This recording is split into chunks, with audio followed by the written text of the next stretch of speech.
Hello everyone, good evening. Roaming in দিল্লির এই blog নিয়ে আমি আবারও চলে এসেছি। আর আজকে এসেছি সিলেক্ট সিটি ওয়ার্কে, যেটা হচ্ছে সাকেত নিউ দিল্লিতে। আর আজকের দিনটা হচ্ছে 10th অফ অগস্ট। আজকে আমার বার্থডে, তো তার জন্যই এসেছি এখানে। আমি আগেও এখানে অনেকবার এসেছি, তো আজকে আমি এখানে ব্লগটা করছি কারণ হচ্ছে আজ আমাদের দুজনেরই বার্থডে সেলিব্রেট হবে। আর আমার বার্থডে ছিল 7th অফ অগস্ট। তার আগে আমি একটু ইউনিক্লোতে এসেছি।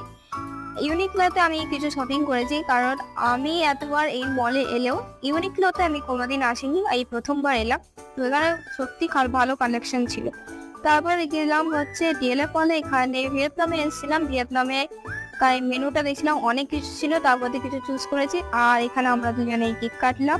কেক কাটা শেষে এখন আমি একটু খাওয়া দাওয়া হয়ে গেছে, আমাদের পুরো কমপ্লিট। তারপর আমরা বেরিয়ে পড়েছি। আর এখানে একটু মলটা ঘুরে বাড়ি যাওয়া যাবে, কারণ 12:30 বাজে তখন। আর এভাবেই গেল দিনটা, ভালোই হয়েছে সবকিছু।